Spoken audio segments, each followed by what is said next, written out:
SKVM inter college की भौतिक विज्ञान की व्हाट्सएप वर्चुअल ग्रुप की कक्षाएं प्रारंभ करते हुए मैं भौतिक विज्ञान प्रवक्ता Sarfaraz Khan SKVM inter college से।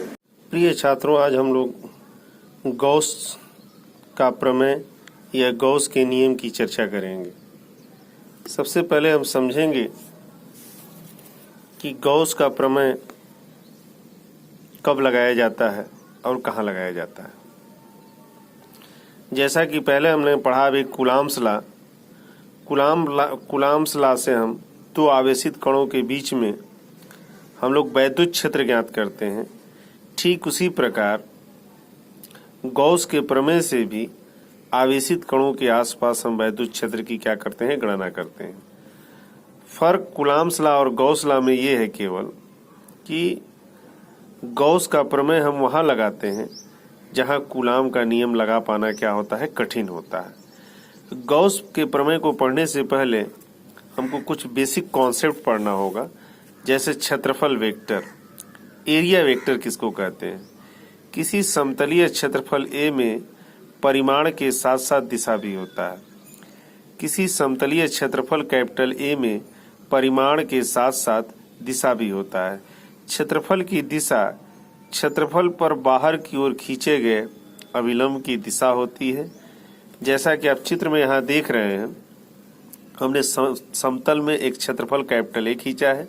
इसके लंबवत यह एकांक वेक्टर n जो है A की दिशा को बता रहा है, जिससे सदिश वेक्टर A जो है वेक्टर n कैपिटल A के क्या होता है, बराबर होता है। इसके बाद हम लोग चर्चा करेंगे घन कोण के बारे में, सॉलिड एंगल के बारे में। घन कोण क्या होता है ये हम समझेंगे। किसी गोलीय पृष्ठ का क्षेत्रफल गोले के केंद्र पर जो कोण आंतरित करता है उसे घन कोण कहते हैं। देखिए, ये एक गोला है, इस गोले में कहीं भी कोई गोलीय पृष्ठ ले लिया जाए, कहीं भी, तो ये जो गोलीय पृष्ठ है गोले के केंद्र पर जो कोण आंतरित करता है उसको हम घन कोण कहते हैं। जैसे गोला है, इसका पृष्ठ क्षेत्रफल कैपिटल A है, इसमें कोई सूक्ष्म गोलीय पृष्ठ लिए, इसका क्षेत्रफल dA है, ये O से R दूरी पर स्थित है और इसका घन कोण क्या है, d ओमेगा है। तो गोले के केंद्र पर सूक्ष्म पृष्ठ से आंतरित कोण d ओमेगा बराबर dA बटा के R स्क्वायर होता है। अगर संपूर्ण गोला ले लिया जाए तो d ओमेगा के जगह पर घन कोण ओमेगा, dA के जगह पर A बटा R स्क्वायर हो जाएगा। अब हम जानते हैं गोले का क्षेत्रफल 4 पाई R स्क्वायर होता है। A के जगह पर 4 पाई R स्क्वायर रख देंगे तो R स्क्वायर से R स्क्वायर कट जाएगा, ओमेगा बराबर 4 पाई प्राप्त होगा, यानी 4 पाई स्टेरेडियन। अगर इस घन कोण को हम सदिश में व्यक्त करें तो d ओमेगा बराबर dA बटा R स्क्वायर को vector dA into n cap लिख सकते हैं। n कैप लंब कोणीय एकांक वेक्टर जिसका मान 1 होता है। या हम a इंटू b का फार्मूला लगाएं तो इसको हम dA cos थीटा बटा के R स्क्वायर लिख सकते हैं। तो फिर से ध्यान से सुनिए क्या होता है। क्षेत्रफल वेक्टर क्या होता है, vector A equal to n cap A, घन कोण गोलीय पृष्ठ सूक्ष्म गोलीय पृष्ठ द्वारा गोले के केंद्र पर आंतरित घन कोण d ओमेगा बराबर dA बटा R स्क्वायर, संपूर्ण गोले द्वारा गोले के केंद्र पर आंतरित घन कोण ओमेगा बराबर A बटा के R स्क्वायर या 4 पाई स्टेरेडियन। सदिश रूप में घन कोण d ओमेगा बराबर dA cos थीटा बटा के R स्क्वायर के क्या होता है, बराबर आता है। अब हम वैद्युत फ्लक्स की चर्चा करेंगे। इलेक्ट्रिक फ्लक्स क्या होता है। वैद्युत क्षेत्र में किसी काल्पनिक पृष्ठ पर वैद्युत क्षेत्र में किसी काल्पनिक पृष्ठ पर वैद्युत फ्लक्स उस पृष्ठ से होकर गुजरने वाली बल रेखाओं की संख्या की माप होती है। जैसे देखिए, ये तीर जो वैद्युत क्षेत्र को व्यक्त करता है, इसमें कोई काल्पनिक पृष्ठ हम खींच लें, ये जैसे हमने कोई काल्पनिक पृष्ठ खींचा है, इससे जितनी बल रेखाएं गुजरेंगी उनकी संख्या का माप ही क्या कहलाता है, वैद्युत फ्लक्स कहलाता है। या दूसरा डिफिनेशन है, वैद्युत क्षेत्र में किसी पृष्ठ से वैद्युत फ्लक्स उस पृष्ठ पर वैद्युत क्षेत्र के पृष्ठ समाकलन के बराबर होता है। यानी सूक्ष्म पृष्ठ से गुजरने वाला वैद्युत फ्लक्स डी फाई ई बराबर वेक्टर ई इंटू डी ए होता है। संपूर्ण पृष्ठ से गुजरने वाला वैद्युत फ्लक्स फाई ई समाकलन ए ई इंटू डी ए होता है। और बंद पृष्ठ से गुजरने वाला वैद्युत फ्लक्स फाई ई बराबर बंद समाकलन ई इंटू डी ए होता है। तो वेक्टर ई इंटू डी ए होता है। अब बंद पृष्ठ का क्या मतलब है। गॉस ने कहा जैसे हम किसी गुब्बारे में वायु को भर देते हैं तो कोई आवेश गुब्बारे के भीतर होगा तो एक बंद माध्यम है, या हम उसको बंद पृष्ठ के नाम से जानते हैं। जहां बंद पृष्ठ आता है वहां बंद समाकलन का हम क्या करते हैं, प्रयोग करते हैं। अब वैद्युत फ्लक्स का मात्रक हम निकाल लेंगे इसी फार्मूले से, तो आपका हो जाएगा न्यूटन मीटर स्क्वायर प्रति कूलाम, या इसको चेंज कर देंगे तो ये हो जाएगा आपका वोल्ट प्रति मीटर हो जाएगा। या बीमा आप निकाल लेंगे, फाई ई बराबर आप जानते हैं ई गुणे ए होता है, ई बराबर एफ बाई क्यू होता है, तो एफ और क्यू का रख करके एल स्क्वायर कैलकुलेट करेंगे, एम एल के घात 3 टी के घात -3 और ए के घात -1 होता है।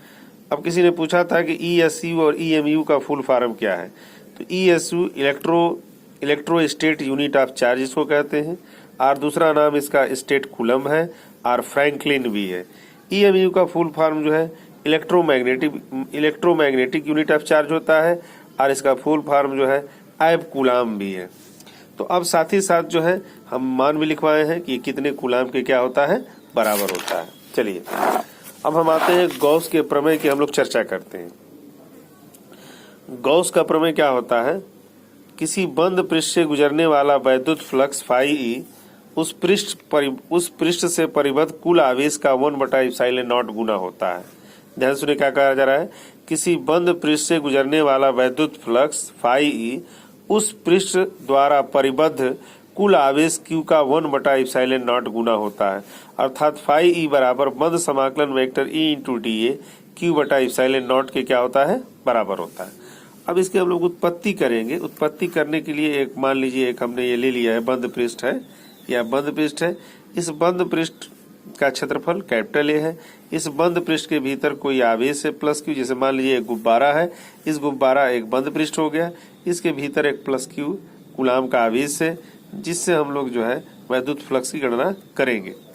तो ये बंद पृष्ठ हो गया, इसका क्षेत्रफल कैपिटल है, इसमें कोई सूक्ष्म पृष्ठ की कल्पना कर लिए, इसका क्षेत्रफल डी ए है, प्लस क्यू आवेश मान लीजिए बिंदु ओ पर है, इससे आर मीटर की दूरी पर कोई बिंदु पी है, इस पी के चारों ओर एक सूक्ष्म पृष्ठ की कल्पना की गई है। अब यहाँ से इस पर वैद्युत क्षेत्र ये आपका कैपिटल ई है, ठीक है, और ये जो है डी ए है, ई से डी ए मान लीजिए थीटा कोण क्या करता है, बनाता है। अब हम सबसे पहला हमारा काम होता है सूक्ष्म पृष्ठ से गुजरने वाला वैद्युत फ्लक्स। पीछे हमने पढ़ा सूक्ष्म पृष्ठ से गुजरने वाला वैद्युत फ्लक्स फाई ई बराबर वेक्टर ई इंटू डी ए होता है। तो वही देखिए कहा जा रहा है सूक्ष्म पृष्ठ, या हम लिख सकते हैं लघु क्षेत्रफल अवयव से गुजरने वाला वैद्युत फ्लक्स डी फाई ई बराबर वेक्टर ई इंटू क्या होता है, डी ए होता है।